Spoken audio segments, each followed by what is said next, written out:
I want to take a look at a couple of those shoe stores and get you some new shoes. I just need to stop at the bank and then we'll head out to the mall. Okay.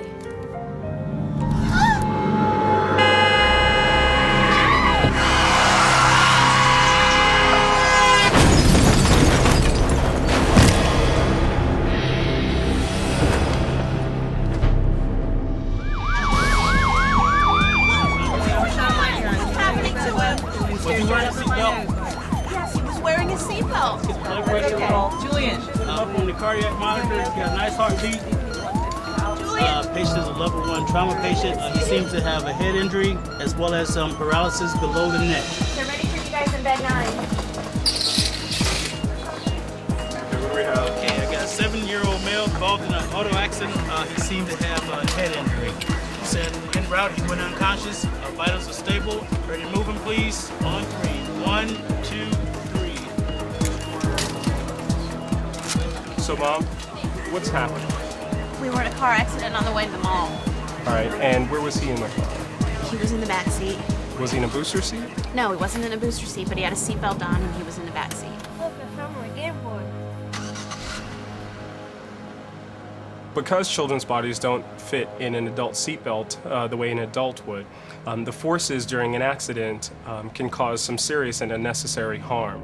In a crash, the forces an unrestrained child experiences are equal to dropping them from a second-story window.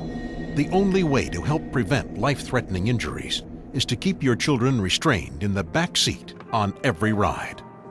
But for young children, a safety belt may not be the safest answer, because safety belts are designed to fit adults, not children. To adjust, kids often move forward in the seat and place the shoulder belt under their arm or behind their head. Unfortunately, a seatbelt on a child that would fit an adult properly tends to come across the neck instead of at the shoulder for the child, and the lap portion will come across the softer part of their abdomen. So during a collision, the forces are concentrated on these areas and can lead to internal injuries and sometimes injuries that are fairly serious at their necks. Whether the shoulder belt is positioned under a child's arm or behind their head, the damage caused by a safety belt on a 4 to 8-year-old child is serious and unnecessary. Allowing your child to use an adult seatbelt that does not fit correctly can lead to brain injury, paralysis, internal injuries, and even death. How do you protect your kids? Once children outgrow forward-facing safety seats, they need to be restrained in a booster seat, which requires the use of a lap and shoulder belt. Booster seats are available in several models and cost as little as $20 to $30.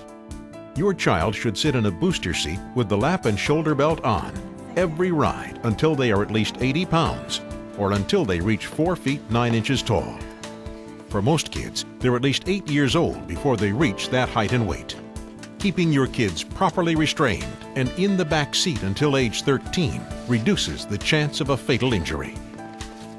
As seen here, the difference between a child restrained in a booster seat and a safety belt is alarming. A booster seat minimizes injuries because it positions the safety belt over the strongest parts of a child's body. When is it okay to give up the booster seat? Safety belt should only be used when your child is able to sit back against the seat with the lap belt low across the hips and their knees bent at the edge of the seat. The shoulder belt should fit across the center of the chest, away from the face and neck. If the safety belt doesn't fit properly, your child's life is at risk. Booster seats are easy to install and use. It's really as simple as buckling your child into a seatbelt. The truth is, my daughter is much more comfortable in the booster seat. It allows her to sit up and look out the window. It feels better because it fits better. Like most kids, my daughter sometimes does not want to sit in her booster seat. But here's a bit of advice that I like to give other parents. I let her go to the store and pick out the booster seat and then personalize it. She put stickers and other things on it so that she felt very comfortable and truly felt like the seat was for her. There are many things that parents can do to make their children not only more comfortable, but more likely to stay in the booster seat. Try to avoid using the phrase baby seat or child seat. The children in this age group look at themselves as the big kids. So emphasize that the booster seat is for the big kids. Or you can try playing with them by saying it's a princess seat or the big boy seat, something that's a little more attractive to them. One of the other factors to consider is to try to keep the child busy, because if he's busy with something else, he's less likely to be fiddling with the seatbelt system. So some of the things that we suggest might be having a conversation. This is a great time to talk with your kids and find out what's going on in their lives and in their day. But also things like removable stickers you can put on the car windows that they can play with, soft books, anything like that to keep them occupied.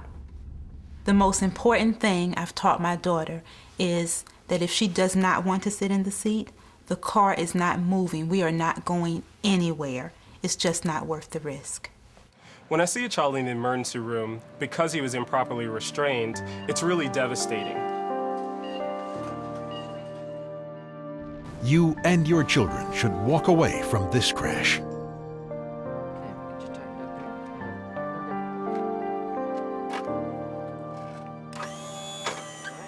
Increase both of your chances by buckling up yourself, using booster seats for your children, and keeping them in the back seat